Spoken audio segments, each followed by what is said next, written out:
자, 전 시간에 우리 30조 1항을 봤었고요.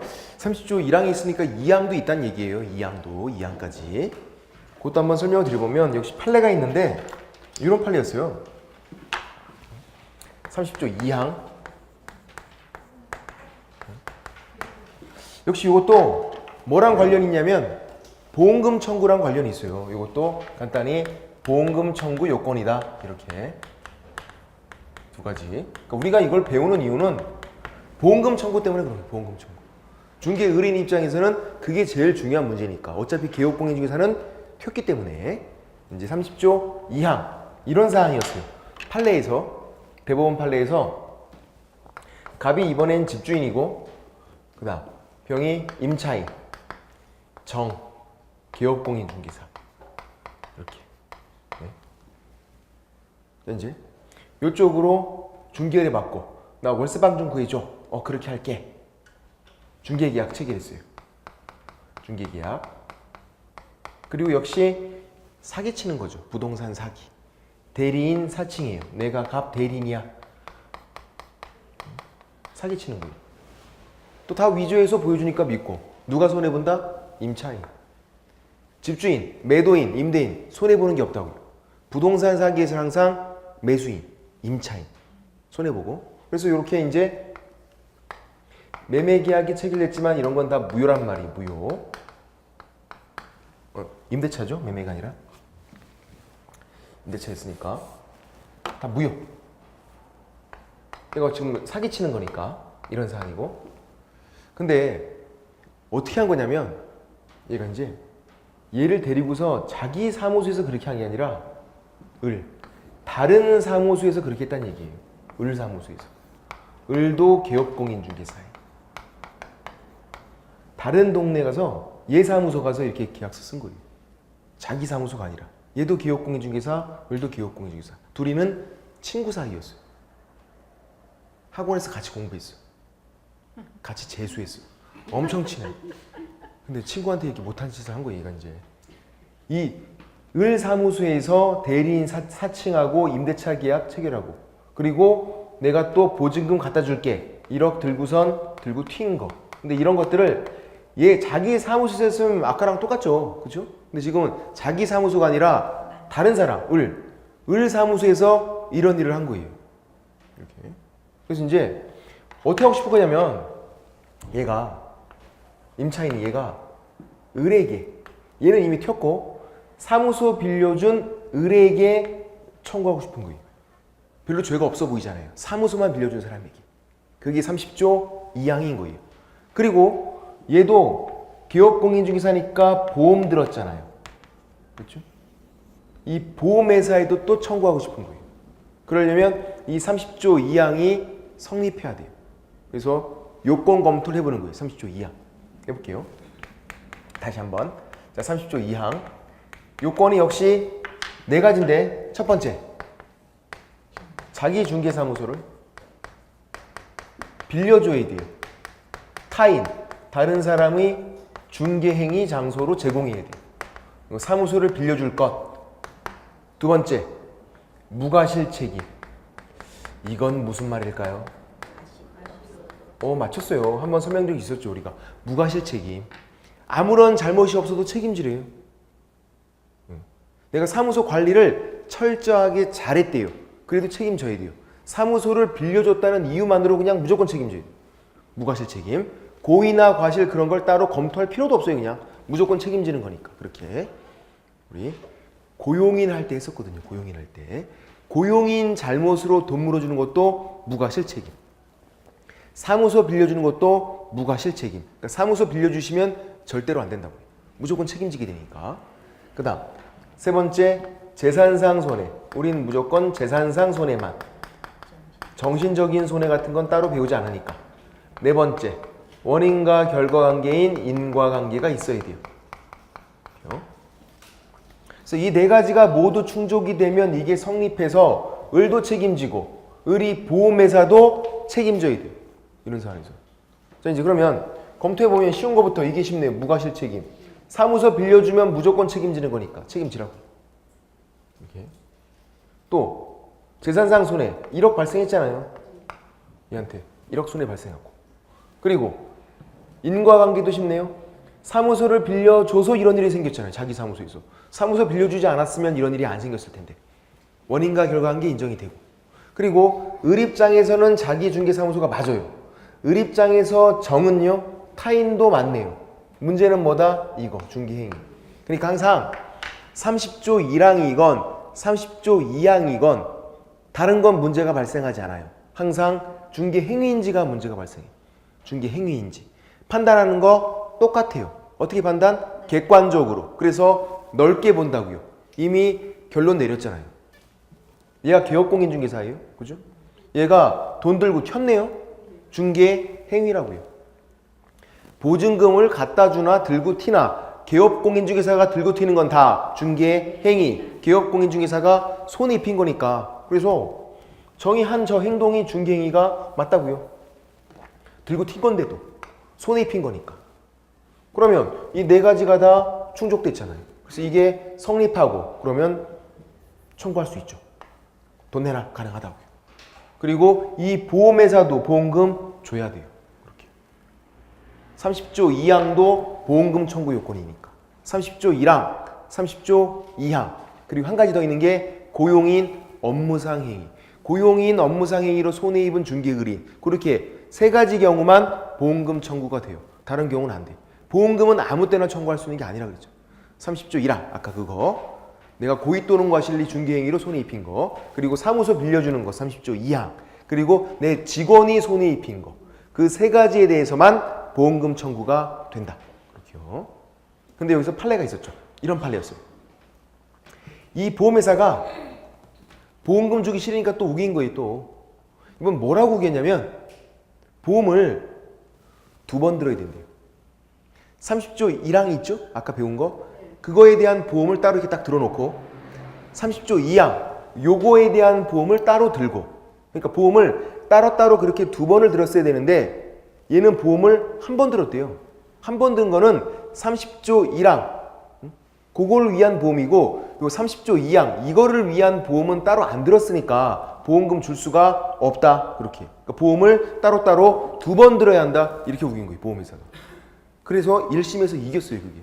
먹혔어요. 네 말이 맞는 것 같아. 이겼어. 2심 고등법원도 이겼어요. 네 말이 맞아. 대법원에서 패소. 2대 1이니까 이긴 거예요? 진 거죠. 그래도. 대법원 패소면 그냥 진 거예요. 졌다고요. 좋다 만 거지. 대법원에서는 보험을 따로따로 그렇게 2번 들고 그럴 필요 없대요. 보험을 한 번만 들면 돼요. 한 번만.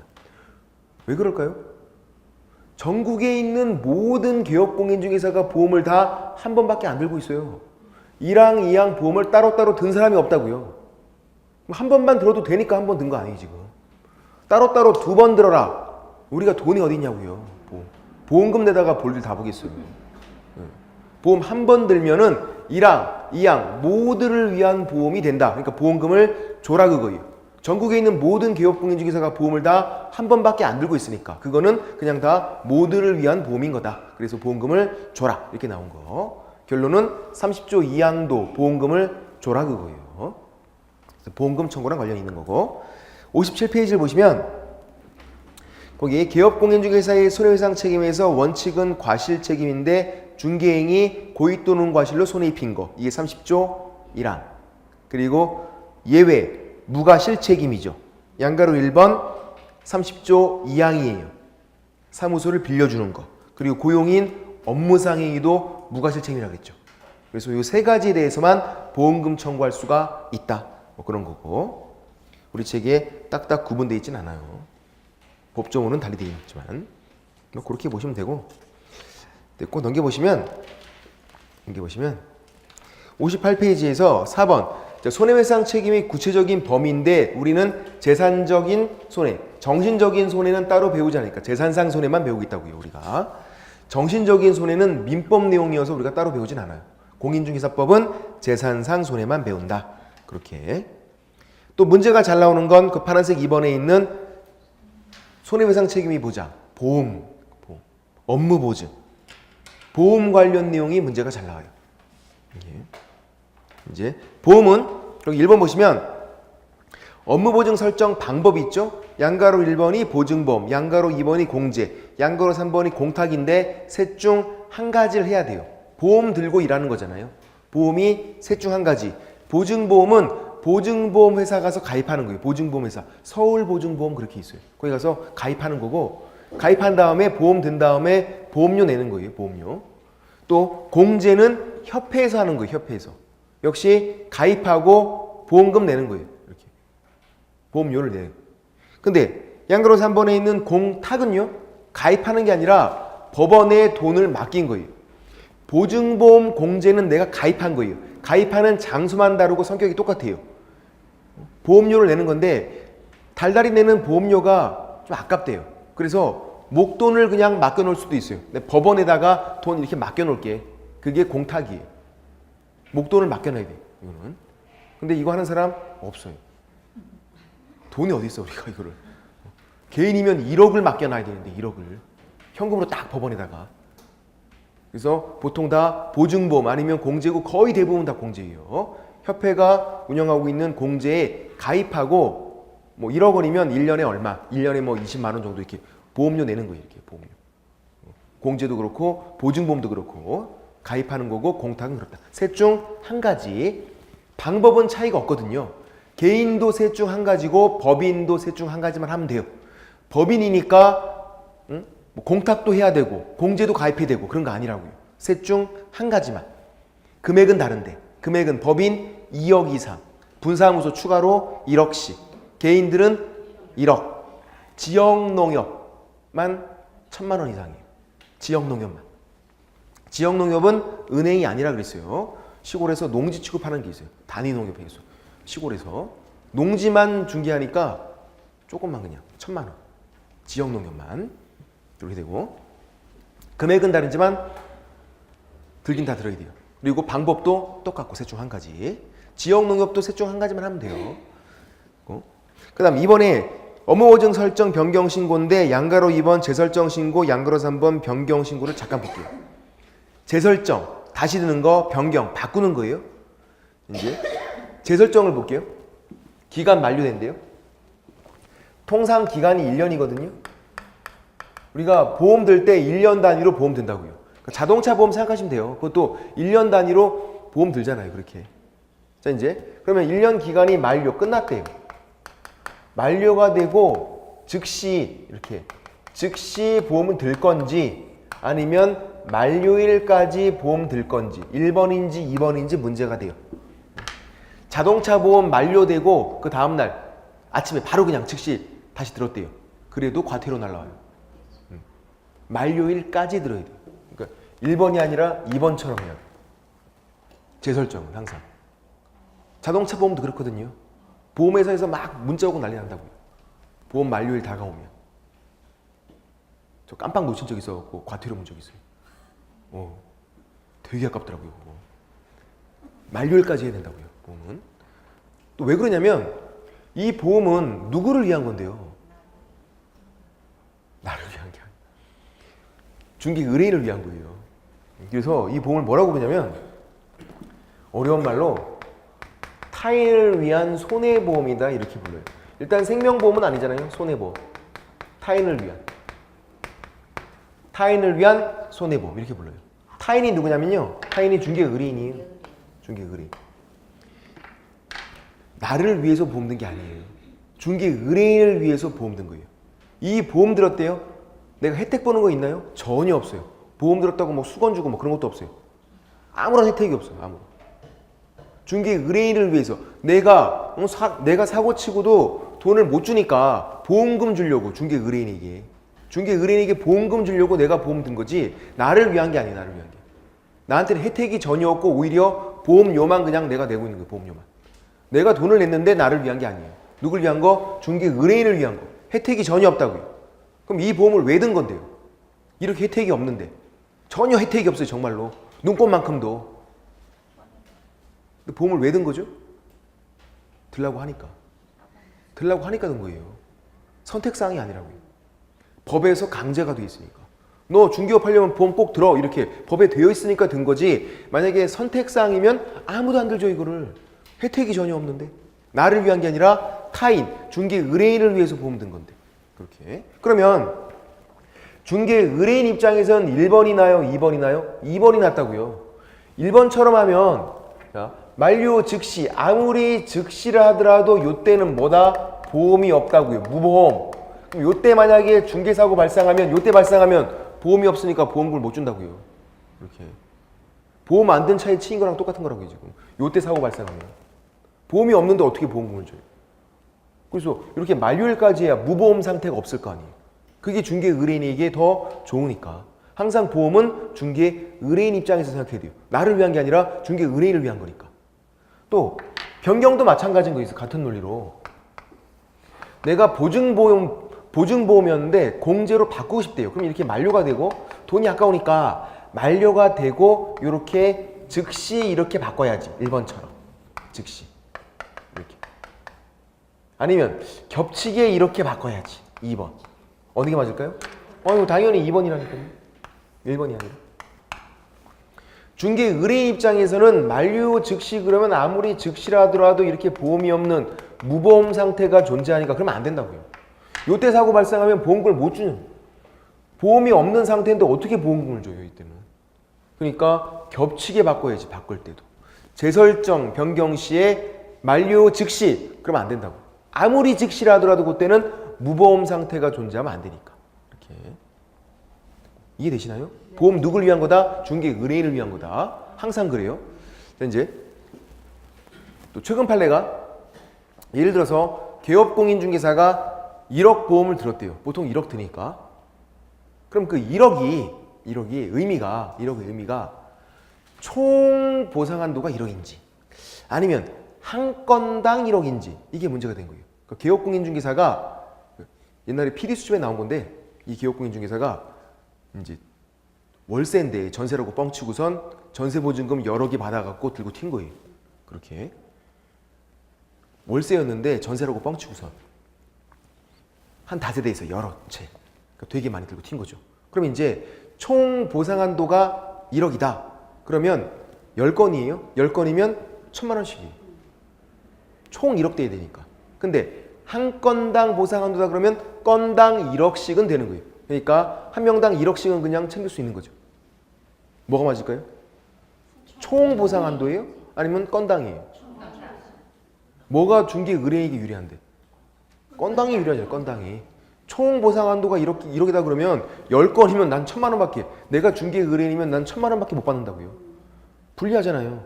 건당 그러면 나도 한 건이니까 1억은 받을 수 있는데. 그래서 당연히 중개 의뢰인을 위한 거니까 이거는 건당 보상 한도를 말하고 있는 거지 1억이. 총 보상 한도가 1억이 아니다. 그렇게. 항상 중개 의뢰인 입장에서 보험은 그렇게 나오고 되고. 그래서 그게 양가로 2번과 양가로 3번 옆에다가 만료 즉시 X, 만료 즉시 X 저러면 되겠네요.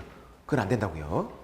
그렇게 하고 옆에 양가로 4번이 있는데 신고의 생략은 이렇게 재설정하면 재설정 신고, 바꾸면 변경 신고, 처음 들면 설정 신고, 보험 들었다고 바꿨다고 이렇게 막 신고하는데 반드시 할 필요가 없대요.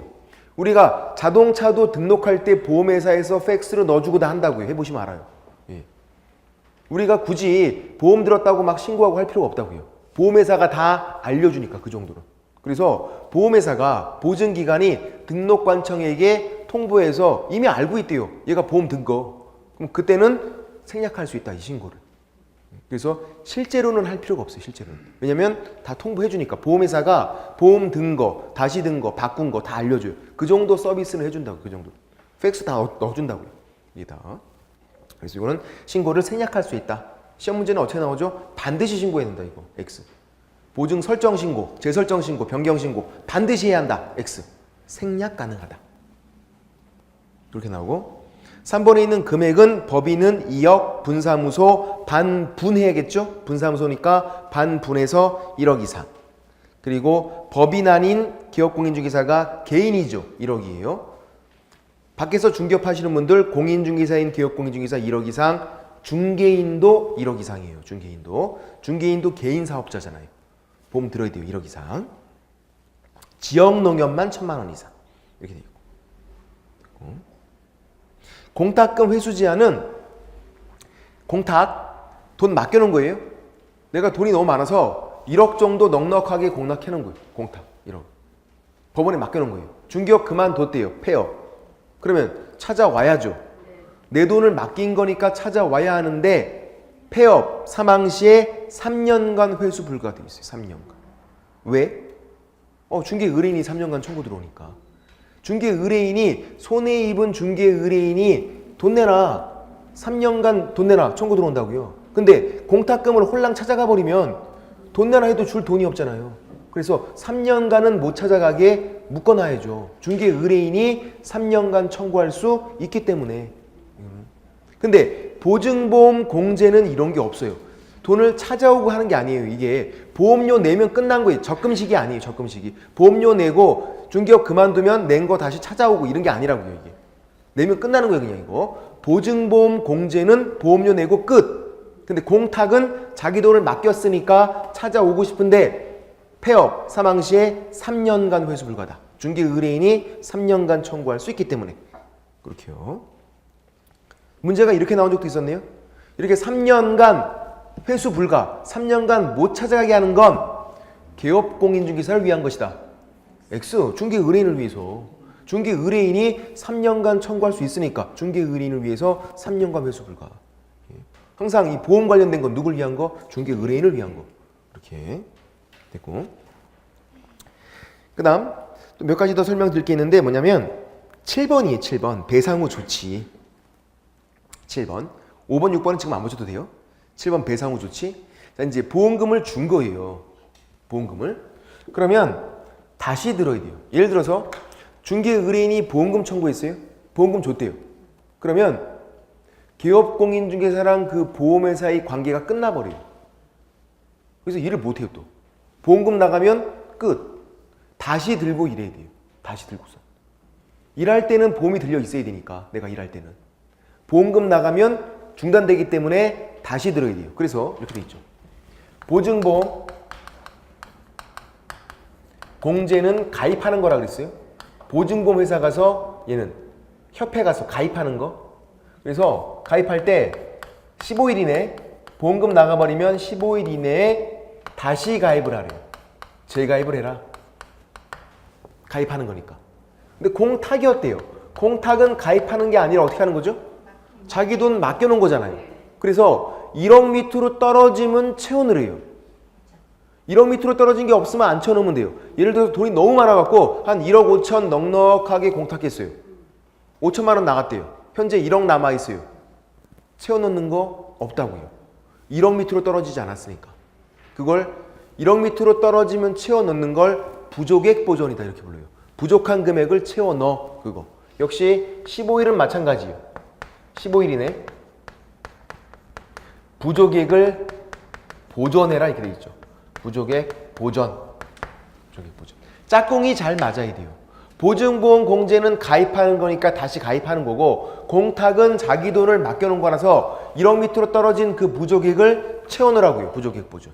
짝꿍이. 15일은 공통이고 15일 되게 뜬금없기 때문에 작년에도 나왔고 올해도 나왔고 계속 나왔어요. 10일이 아니에요. 우리가 하는 거니까 여유있게 10일 같잖아요. 그게 아니라고요. 15일. 이게 예외적인 게 잘 나오고 15일은 정말로 되게 뜬금없는 숫자라고요. 15일. 올해도 나왔고 작년도 나왔고 엄청나게 나왔어 이거. 우리는 항상 숫자가 중요하다니까요. 내년에 또 나올 수도 있어요. 자, 보증보험 공제는 15일 이내 다시 가입하래요. 다시 가입하고. 그죠? 다시 가입을 하고. 공탁은 15일 이내 부족액을 보전하고 보전을 하고 15 며칠? 15일. 응? 15일. 15일 아니에요. 15일. 15. 15일 이내 다시 가입하고 부족액은 보전하게 되니까 며칠이다? 15일. 벌써 외웠어. 보증금 공제는 다시 가입하고 공탁은 부족액 보전하고 며칠? 15일. 그래서 15일. 그래서 7번 밑에 보시면 첫 번째 줄에 15일 이내 돼 있죠. 15일 이내. 보증금 공제는 다시 가입하고 그리고 공탁금 중 부족한 금액을 보전하고 15. 그래서 15일이구나. 11x. 그렇게 보시면 되고, 넘겨보시면 위반 시 제재가 있는데 양가로 2번이 중요해요. 양가로 2번은 좀 설명을 좀 지금 드려야 돼. 양가로 1번은 됐고 양가로 2번을 60페이지에서 양가로 2번 이제 중개가 완성됐대요. 중개 완성 뭐라 그랬죠? 중개 완성 거래계약 체결되는 거, 매매, 임대차 체결됐대요. 매매계약 체결됐대요. 기업공인중개사가 몇 가지를 주게 되죠? 3가지를 주게 돼요. 3가지를 줘야 돼요. 다른 거 줘야 되는 거 없어요. 교부, 거래 당사자 쌍방에게 매도인, 매수인 쌍방 교부해야 되는 건 딱 3가지. 아까 확인설명서 쌍방 교부해야죠. 거래계약서, 그러니까 매매계약서 쌍방 교부하는 거예요. 그리고 한 가지를 또 쌍방 교부를 해야 돼요. 그게 뭐냐면 관계증서 사본이에요. 관계증서 사본. 보험 들었다는 거. 내가 보험 들었다는 거. 보통 공제니까 공제증서 복사해서 줘요. 다른 건 교부 줘야 되는 게 없어요. 딱 3가지만 교부 줘야 되는 거예요. 보통 파일에 껴서 막 줘요. 그렇죠? 거래계약서, 확인설명서, 공제증서 껴있고 뭐 등기사항 증명서도 껴있고 막 다 껴있어요. 근데 줘야 되는 건 그중에서 3가지만 의무가 있는 거예요. 등기사항 증명서나 뭐 건축물 대장, 토지 대장 그런 것들은 제시, 보여주면 되는 거예요. 그냥 아까 설명하고 근거자료 제시한다. 보여주는 거지 교부가 아니라고요. 근데 그냥 주는 거지 그냥. 근데 반드시 줘야 되는 건 3가지. 확인설명서, 쌍방교부. 거래계약서, 쌍방교부. 관계증서 4번. 보증관계증서예요 그게. 보험 든 거. 그것도 복사해서 쌍방교부해라. 근데 안 줬대요. 그럼 보세요. 확인설명서 안 주면 뭐다? 정지. 서니까. 거래계약서 안 줬대요. 뭐다? 정지. 서니까. 관계증서 안 줬대요. 뭐다? 과태료예요. 정지가 아니라 과태료. 100만 원 이하의 과태료. 그래서 그게 나오죠. 업무정지로. 응? 아니 보통 다 업무정지인데 안 주면 이것만 관계증서만 안 주면 과태료. 확인설명서 업무정지. 거래계약서 업무정지. 전속중개계약서 업무정지. 관계증서 과태료. 외우기는 쉽게 돼 있죠. 관계증서니까 보증. 관계증서니까 과태료 되어 있는 거 아니에요. 100만 원 이하의 과태료. 관계증서니까 뭐다? 과태료다. 관계증서니까 과태료겠구나 이게. 관계증서니까 과태료예요. 과자가 아니라. 아무리 배가 고파도 그렇게 배고프진 않을 것 같아. 떡 드셔갖고. 제가 먹고 싶어서 그런 건 아니에요. 아니에요. 그냥 맛있게 생겼더라고요. 그 행정질서벌. 행정질서벌이 과태료를 말해요. 과태료. 혹시 제가 과태료랑 벌금이랑 다른 거 말씀드렸나요? 네. 어떻게 다르죠? 행정. 말이 달라요. 말이. 벌금은 벌금 돼 있고 과태료 됐으니까 말이 다르지. 그렇죠? 말이 다르고 많이 달라요. 또 벌금은 법원에서 한 거, 그 전과자가 된다고요. 그 전과 기록 남아서 법원에서 해서 재판에서 판사가 꽝꽝꽝 하잖아요. 벌금은. 과태료는 관청이 부과하는 거예요. 관청이. 시장, 군수, 구청장, 주차 위반 과태료. 아까 보험 안 든 거 그런 거, 제가 과태료 받은 거 다 관청이 부과하는 거예요. 관청이. 전과 기록 안 남아요. 다른 거예요. 그래서 행정질서벌은 과태료고 관계증서일 때는 과태료다. 100만 원 이하의 과태료. 됐고 그렇게 보시면 되고 이 정도까지만 됐네요. 그 다음 넘겨보시면 이제 계약금 등 반환 채무 이행 보장은 지금 하실 필요 없고요. 62페이지에서 이제 보수, 중개 보수 설명 드려야 돼요. 중개 보수도 돈 받는 거 이제 돈 받는 거 중개 보수인데 뭐 법적 성격 또 뭐 이번에 중개보수 청구권인데 거기서 2번 중개보수 청구권에서 발생 시기 이런 거 넘어가시고 양가로 3번만 좀 보시면 돼요. 양가로 3번만. 소멸. 얘가 법조문이기 때문에 얘는 문제가 나온다고요. 소멸. 내가 이제 중개에서 거래계약 체결된 거예요. 그럼 돈 받을 수 있잖아요. 중개보수를. 내가 계약서 쓰면 돈 받을 수 있다고요. 중개보수. 근데 내가 계약서 썼는데도 달라고 못하는 경우가 있다고요. 소멸되는 거예요. 기업공인중개사가 내가 고의 일부러 한 거 또는 과실, 실수로 한 거, 귀책 사유, 내 잘못으로. 내 잘못으로 어떻게 된 거죠? 무효, 취소 또는 해제가 됐대요. 무효, 취소, 해제 밑줄 놓고 요거를 한 글자로 바꿔놓으세요. 무효, 취소, 해제를 한 글자로 뭘까요? 꽝. 꽝 난 거예요, 꽝.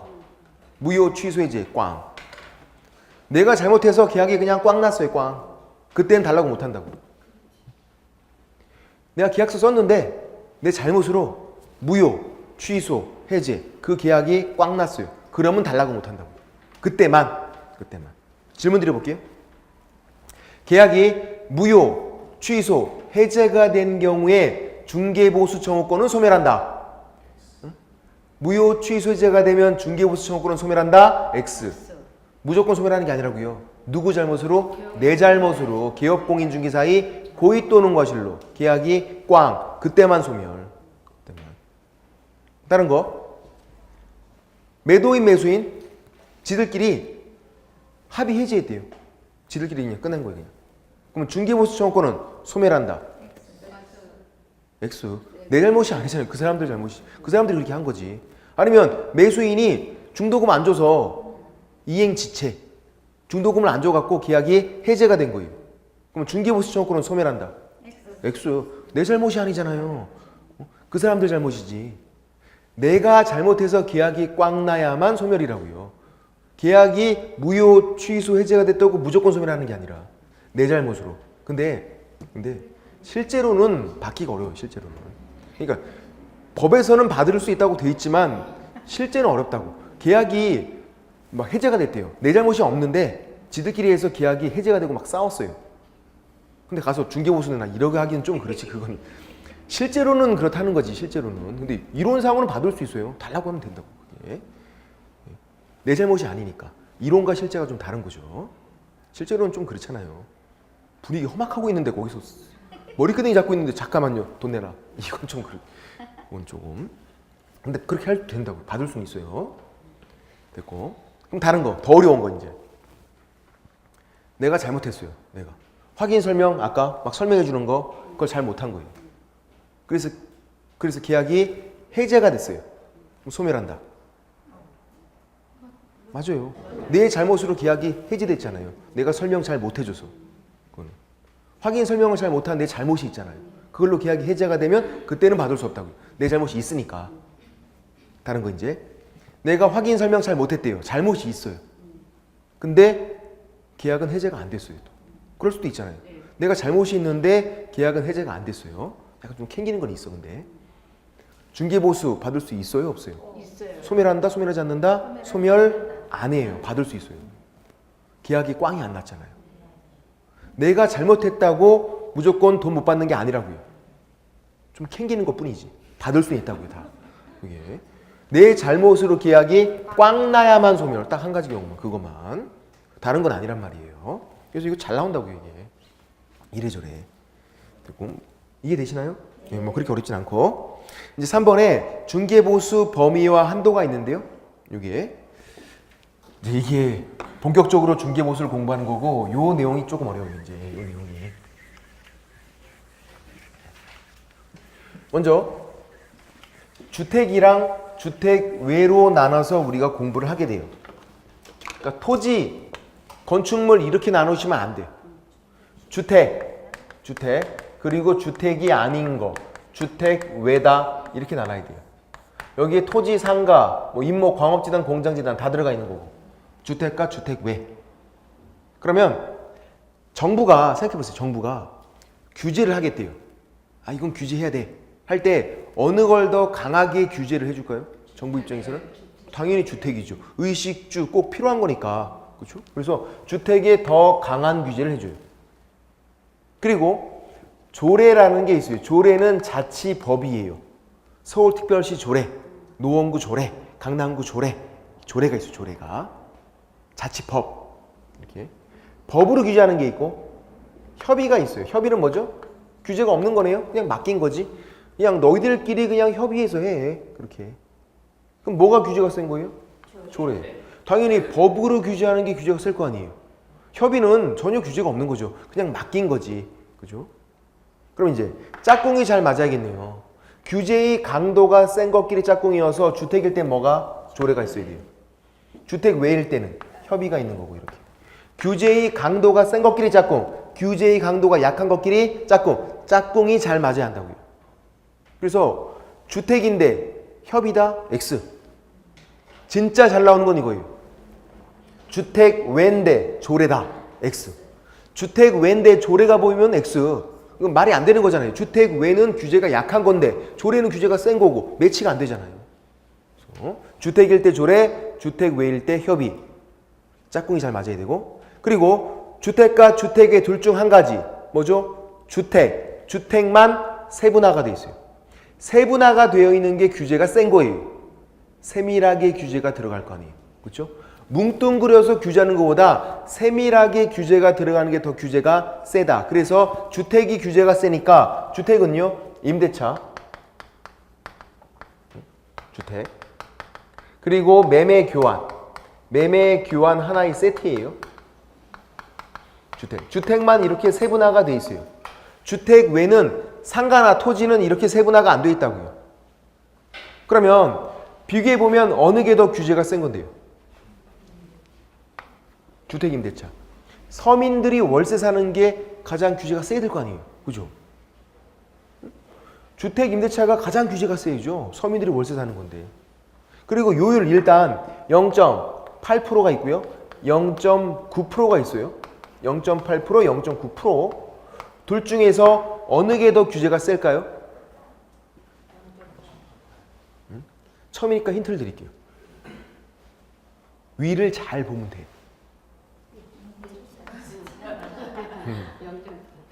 0.8. 이것만 뜬금없이 이렇게 하진 않을 거 아니에요. 그죠? 조건 받는 게 규제가 세죠. 누구를 규제하는 건데요?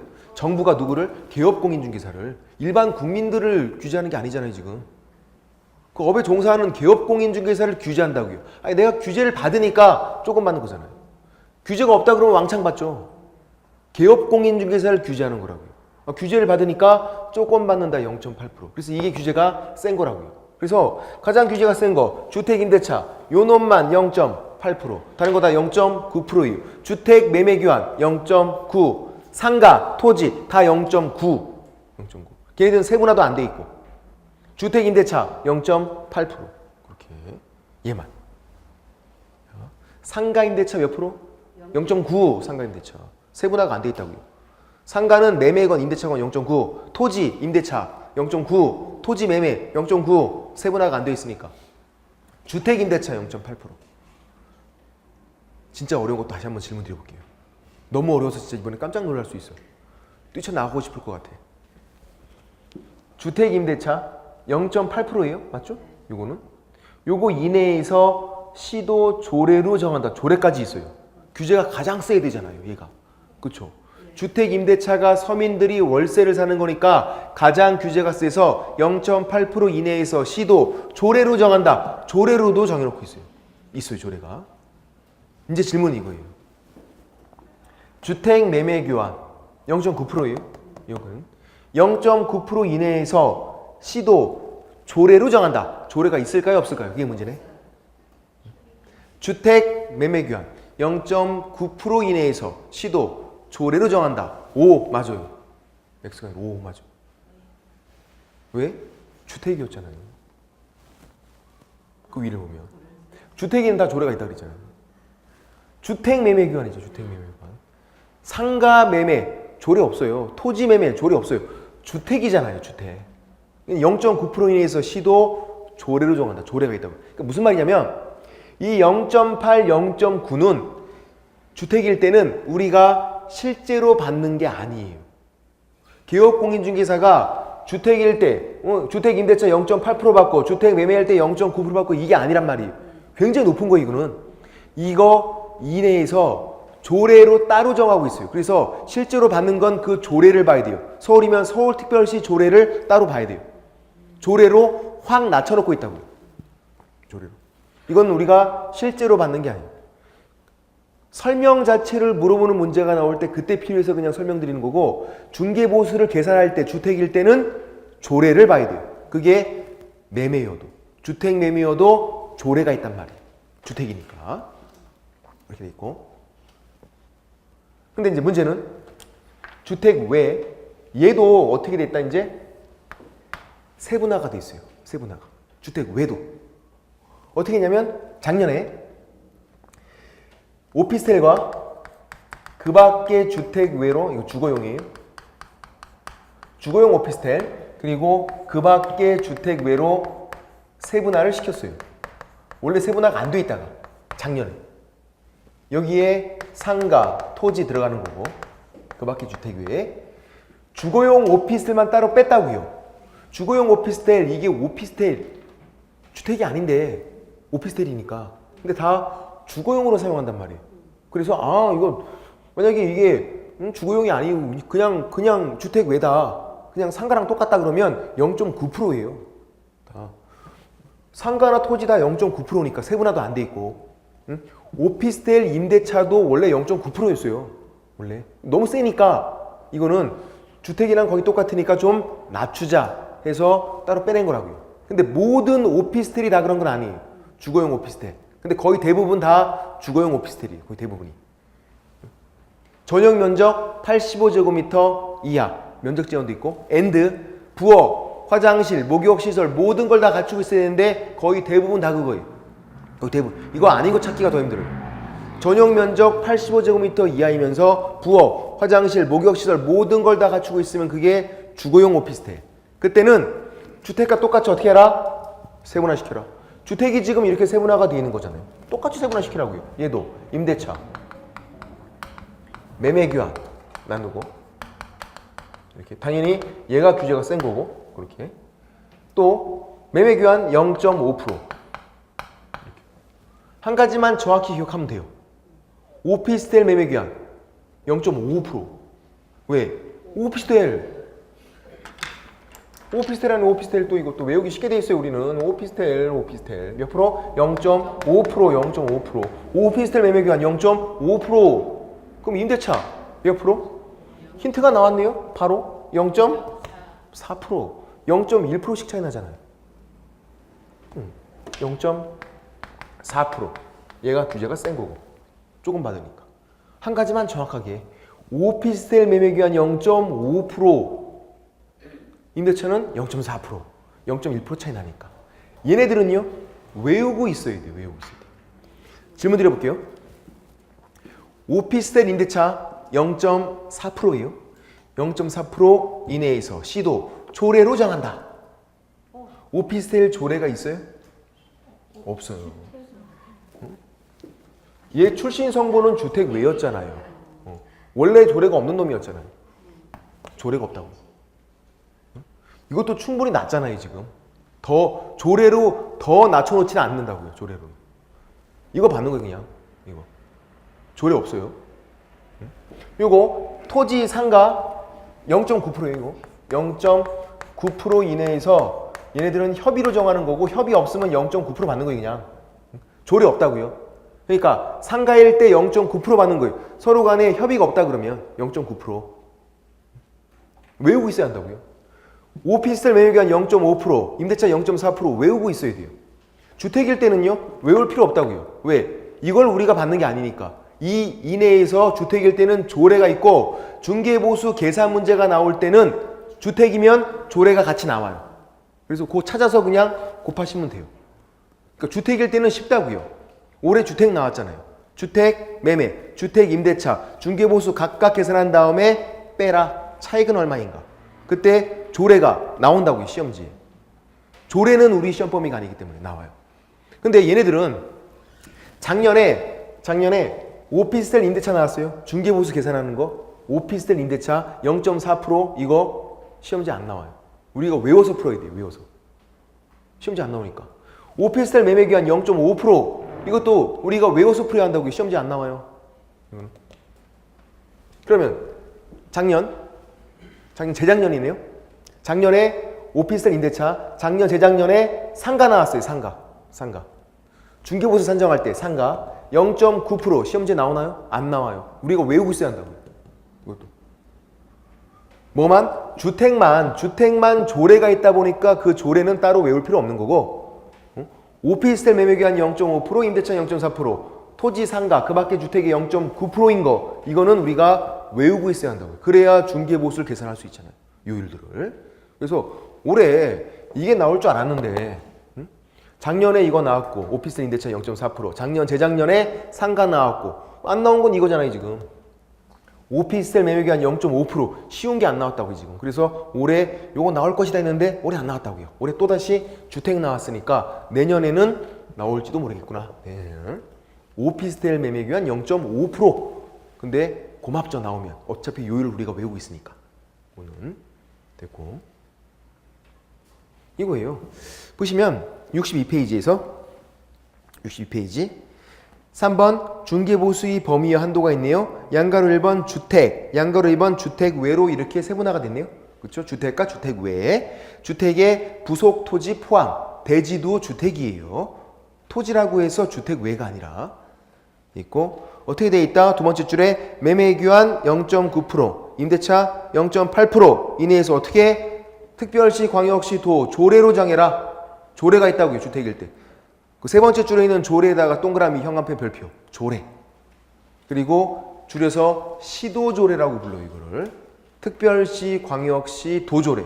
그러니까 서울특별시 조례 따라하는 거지 강남구 조례 그런 거 아니에요. 조례가 종류가 두 가지가 있다고요.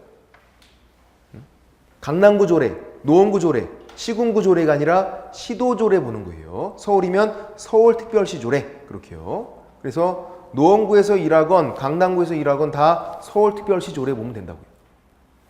네. 경기도에서 일하면요, 경기도 조례를 봐야 돼요. 경기도 조례를. 됐고, 조례가 있구나. 양가로 2번 주택 외니까 조례가 있으면 절대로 안 되잖아요. 주택 외는 조례 없다고요. 주택일 때만 조례가 있는 거고. 그래서 맨 밑에 줄에 협의해서 결정한다. 협의해서. 됐고. 그렇게 돼 있고 0.9% 이내에서 협의 정하는 거고, 그때 요거는 빠지게 되는 거죠. 요거는 오피스텔은 빼는 거고, 나머지가 그 밖에 주택외가 0.9% 이내에서 협의를 정하는 거고, 오피스텔은 따로 빼놓고 있잖아요, 지금. 63페이지에 양그로 3번에 오피스텔. 근데 모든 오피스텔이 그런 게 아니라 주거용 오피스텔만. 그래서 기업, 니은 이 요건을 모두 다 충족해야 되는 엔드 요건이에요. 전용 면적 85제곱미터 이하, 그리고 부엌, 화장실, 목욕시설 모든 걸 다 갖추고 있으면 주거용 오피스텔. 이렇게. 만약에 요건 충족이 안 되면 그때는 상가랑 똑같다고 보시면 돼요. 그때는 요건을 충족해야만 주거용 오피스텔. 만약에 요건 충족이 안 되는 게 나오면 어떻게 나올까요? 면적 큰 걸로 나오겠죠. 면적으로. 작년에 나왔을 때는 면적이 85제곱미터 이하로 해서 잘 나왔다고요. 근데 면적이 만약에 크다, 85제곱미터를 초과한다, 그럼 그때는 그냥 상가랑 똑같다고요. 상가랑 0.9라고요. 0.9. 요건을 충족해야만. 왜냐면 기업 갖고 이렇게 어떻게 좀 장난을 하겠지. 니은 보시면 이거 갖고는 좀 그렇다고요. 부엌, 화장실, 목욕시설 이거 갖고 어떻게 뭐 그래. 부엌은 없고 화장실만 있다 뭐 이렇게 나오진. 설마 전용 수세식 화장실을 전용 퍼세식으로 나오진 않을 거 아니에요. 그러니까 이거 갖고는 그러니까 기업이 면적이 다 엔드 요건이다. 표를 보니까 매매 교환은 1,000분의 5가 0.5%예요. 이거 0.005니까 다 계산할 수 있으시죠? 해볼까요? 0.5는 몇 프로? 50%죠. 0.05는 몇 프로? 5%네요. 0.005는 몇 프로? 0.5% 이렇게. 이것도. 됐고. 이게 1000분의 5잖아요. 1000분의 5. 0.005가 0.5% 그렇게요. 됐고. 그래서 우리 시험지에는 문제 풀 때는 어떻게 나오냐면 프로로 나와요. 0.5% 이렇게. 그럼 이거를 0.5%를 이렇게 바꿔서 계산해야 되니까 알고는 있어야 되는 거예요. 다 아시는 거지만. 그렇게 되고. 그래서 오피스텔 매매 기한 0.5%, 0.5%를 바꿔놓고 0.5% 외우기는 쉽다. 오피스텔 0.5%.